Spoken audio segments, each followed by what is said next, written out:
افغانستان کی وادی پنجشیر کی لڑائی آخری مراحل میں داخل ہو گئی ہے۔ طالبان نے وادی کے تاریخی درہ سالانگ پر قبضہ کر لیا ہے۔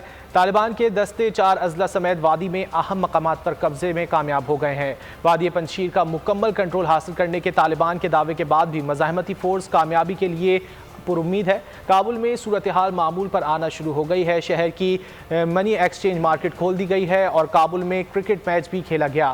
تماشائی طالبان اور افغانستان کا پرچم لہراتے رہے۔ انخلا کے دوران دھماکوں اور توڑ پھوڑ کے بعد کابل ایئرپورٹ کے حوالے سے آپ کو بتائیں جسے دوبارہ فعال کر دیا گیا ہے۔ کابل ایئرپورٹ سے علاقائی پروازوں کا سلسلہ شروع ہو گیا ہے۔ ایئرپورٹ سے 3 مقامی ایئر لائن کے جہازوں نے بھی پرواز بھری اور قندھار، ہرات اور مزار شریف کے لیے پروازیں ہوئی۔ کابل ایئرپورٹ کا نظام قطری حکام کے زیر انتظام فعال کر دیا گیا ہے۔ حکام کے مطابق جلد ہی کابل ایئرپورٹ سے بین الاقوامی پروازوں کا بھی آغاز کر دیا جائے گا۔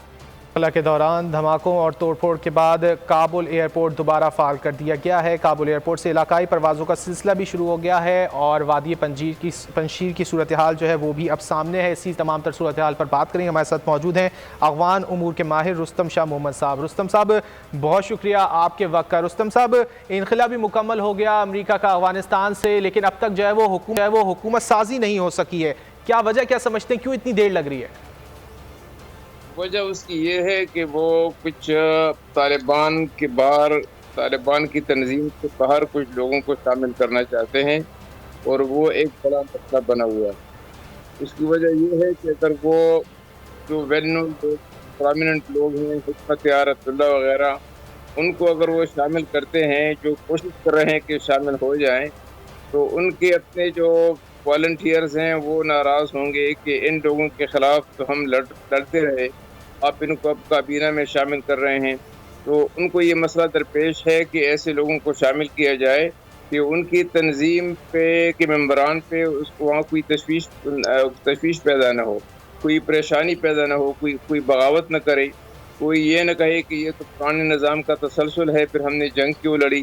یہ ایک بہت بڑا مسئلہ ہے ان کے لیے، اور اس کے ساتھ یہ بھی ہے کہ ان کو تو ہزارہ برادری سے، ازبک سے، تاجک سے اور ترکمان سے، ان کمیونٹی سے ضرور لوگوں کو شامل کرنا ہے تاکہ یہ وہ تاثر دیں کہ انکلوزیو حکومت ہے اور ریکگنیشن میں اور لیجیٹیمیسی میں آسانی پیدا ہو۔ یہ بڑا مسئلہ ہے۔ دوسرا مسئلہ یہ ہے کہ کچھ لوگ کوشش کر رہے ہیں کہ طالبان میں بھی کچھ اختلافات پیدا کرتی جائیں، خصوصاً وہ تو داعش کے لوگ ہیں جو خفیہ طور پر ان کے ساتھ ملے ہوئے ہیں، لیکن ہیں وہ داعش کے، ان کی آئیڈیالوجی داعش کی ہے۔ وہ لوگ یہ کوشش کر رہے ہیں کہ جنوبی طالبان اور مشرقی طالبان میں اختلافات پیدا کیے جائیں، تو ان کو اوور کم کرنے کی بھی کوشش ہو رہی ہے۔ یہی 2 وجوہات ہیں جن کی بنا پہ ابھی تک انہوں نے حکومت کا اعلان نہیں کیا۔ رستم شاہ صاحب، افغانستان کے دیگر شہروں کی صورتحال تو بہتر ہو رہی ہے، لیکن وادی پنجشیر کی صورتحال تاحال جو ہے وہ درست سمت میں نہیں جا سکی۔ آپ کیا سمجھتے ہیں، کون سے عوامل ہیں جو اس صورتحال کے پیچھے کار فرمائیں؟ پنجشیر میں ان کو جغرافیہ کا فائدہ ہے۔ احمد مسعود کو، جو احمد شاہ مسعود کے بیٹے ہیں، وہاں پہ گارجز ہیں اور وہاں پہ جو بھی لوگ وہاں جاتے ہیں حملہ کرنے کے لیے ان کو بھاری نقصان اٹھانا پڑتا ہے۔ یہی بات ان کے لیے ایک فائدے کی بات ہے، کیونکہ اسی کی وجہ سے انہوں نے سوویت یونین کے خلاف بھی اپنا دفاع کیا، پھر طالبان کے خلاف دفاع کیا۔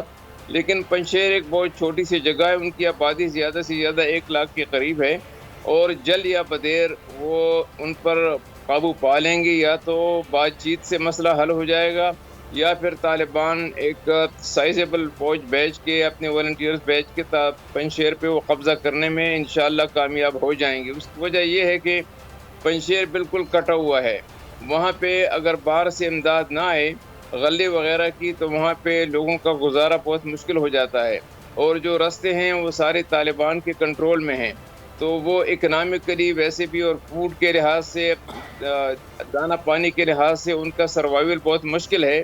اس لیے ان کو مجبوراً کچھ نہ کچھ سمجھوتا کرنا پڑے گا۔ وہ میرے خیال میں طالبان کی حکومت کے لیے اتنا بڑا مسئلہ نہیں ہوگا۔ رستم شاہ صاحب، جیسا کہ ذبیح اللہ مجاہد نے کہا کہ افغانستان کو بھی سی پیک میں شامل کرنا چاہیے، آپ سمجھتے ہیں کہ سی پیک میں شمولیت کے بعد افغانستان کی معاشی صورتحال بہتر ہوگی؟ جی سی پیک سے اس وقت تو سی پیک افغانستان سی پیک کا حصہ نہیں ہے، لیکن وہ کوشش کر رہے ہیں کہ شامل کیا جائے۔ ویسے بھی اگر افغانستان میں امن نہ ہو تو سی پیک کا جو منصوبہ ہے وہ اپنے فائدے ڈیلیور نہیں کر سکتا۔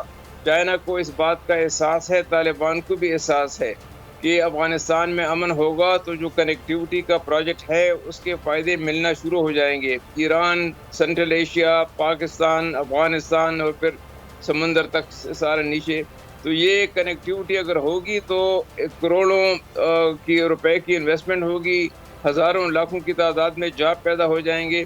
تو میرے خیال میں وہ افغانستان کوشش کرے گا اور چین اس کو ویلکم کرے گا، کیونکہ چین کی بہت پہلے سے وہاں انویسٹمنٹ ہے، آئل اینڈ گیس میں شمال میں اور کاپر مائننگ میں، وہ دوگر کے صوبے میں۔